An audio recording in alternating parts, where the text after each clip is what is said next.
Alright, this is going out to everybody on my side of the fence. People, the free market people, get on YouTube and they talk about economics or political philosophy and what have you. This is a warning to all of you. We need to be extremely careful. We need to be extremely careful, and here's why. Because we are really not aware of what we're creating. We're really not. Because you got to remember, this is the internet. And there are a lot of conspiracy theorists out there on the internet, and there's a lot of very strange thoughts out there on the internet. Now, this particular one that I'm responding to, I was, vaguely aware of, but I wasn't really, this exchange I had with one of these guys, just solidified it for me. I was watching this video, which I'm going to link in the description, and I was reading the comments, and one of the comments said, it was as a response to this Keynesian crap that this guy was spewing. He said, yeah, great, except the reason that the banks aren't lending is because the profit margins of lending are somewhere around zero and the risk of lending is quite high. Who in their right mind is going to take on risk with little hope of reward? That's what happens when a bureaucrat sets the interest rates artificially low. The banking system grinds to a halt and the economy with it. Now, I have no beef whatsoever with what this guy said. What that guy said is dead on the money. It's the response to him I have a problem with. And the first 4 words of that response are, and I quote, "Credit crunches are fiction." Credit crunches are fiction.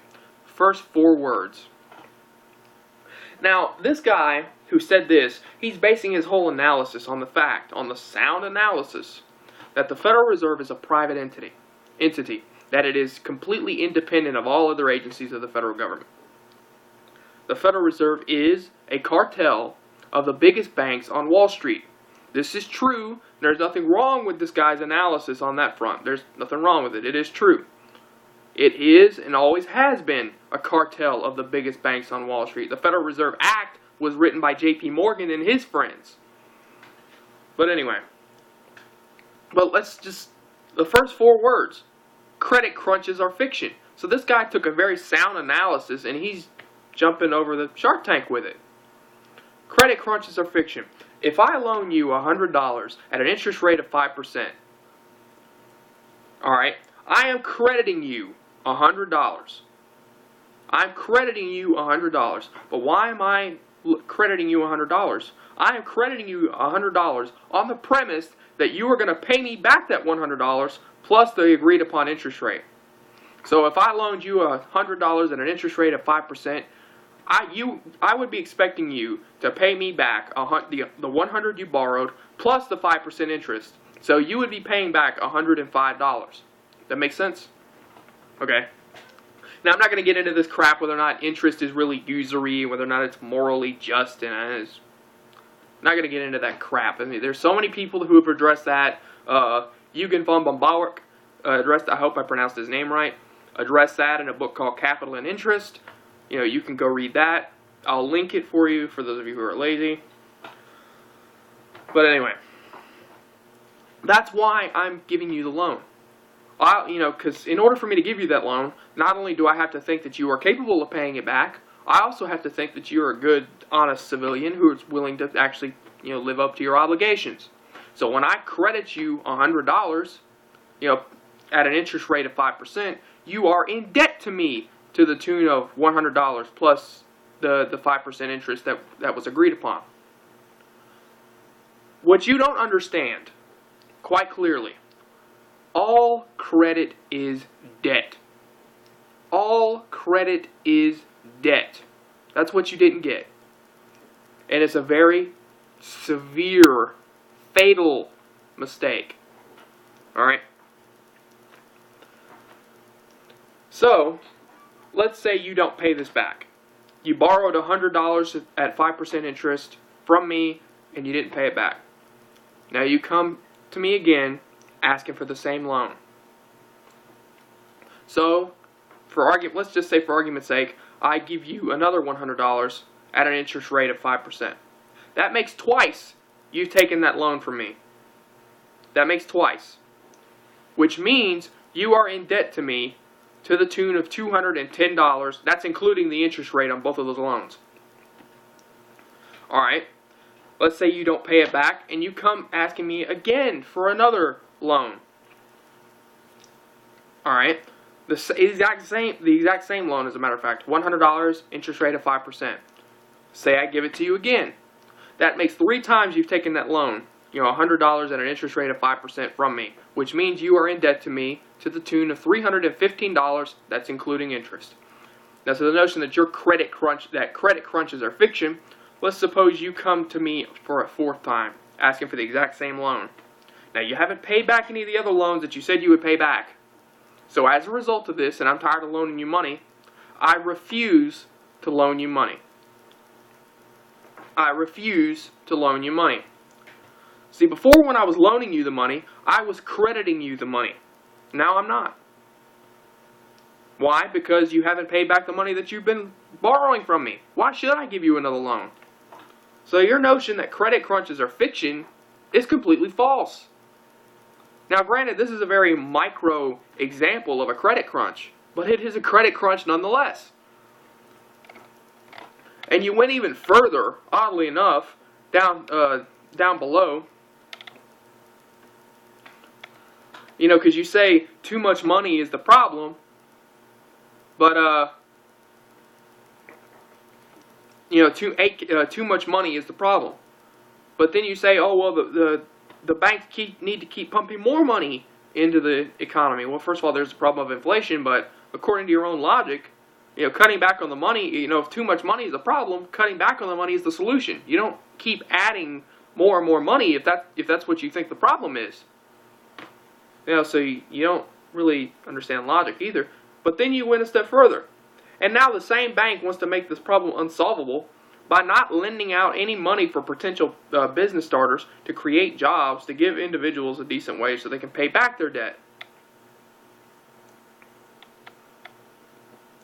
So this is odd. This is odd. Because, let me find it here. Let me find this one quote that you made. Yeah, here it is. You said, and I quote, "If the central bank doesn't loan out enough money to the economy so that the people can pay back their debt, then how does the central bank expect the outstanding debt to be repaid?" To come back to our micro example, if I loaned you money at to this credit crunch, you're in debt to me to the tune of $315, and I just refused to loan you any more money. According to your logic, I should loan you $150 so you can pay back the $315 that you already owe me to begin with. But here's the problem. If I loan you $150, the amount of money you're indebted to me goes up. And of course that has an interest rate attached to it. Alright, so if I loan, but just for the sake of argument here, I'm not going to include the interest rate. So if I loan you another $150, you're in debt to me $150 extra. So you're already in debt to me $315, and I loan you the $150. That means you are in debt, the $315, you are in debt to me by $465. And then you give me that same $150 back. You're back where you started. You're still in debt to me $315. So it's odd to me that you describe the whole banking system as a scam. Credit, debt, it's all just a scam to keep poor people poor, but you're sitting here advocating a Ponzi scheme. This is effectively a Ponzi scheme. If you actually implemented this in the macro scale. This same scheme, oddly enough, is being implemented in the macro scale. It's a Ponzi scheme. So, it's odd to me that you talk about scams. Now, the point of all this, to come back to the people I was originally addressing, is the fact that when we get on YouTube and we talk about economics or whatever, we need to start actually referencing material for people to read. We can't keep making simple analysis like, the Federal Reserve is a privately owned bank, because then they jump the shark. They say, so therefore, private banking is a scam period and the government should run it.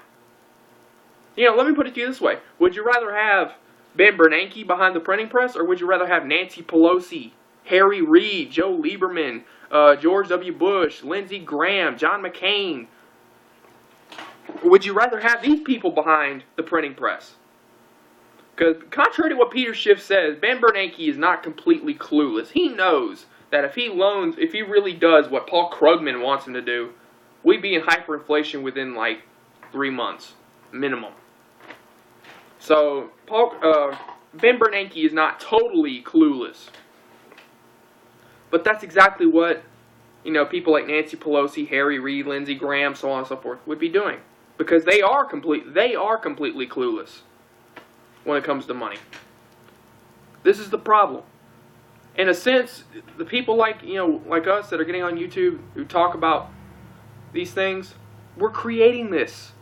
We have got to start referencing material for these people to read, or else we're just going to keep creating this train of thought. These people that are just latching onto this and jumping the shark with it. We got to make our material a little more, available. Like linking ebooks in the description, which is exactly what I'm going to do. I'm going to link 2 ebooks in the description, both in PDF format for everybody who's interested. The Theory of Money and Credit by Ludwig Von Mises, and The Mystery of Banking by Murray Rothbard. That'll do it for this. I'll see you later. Bye.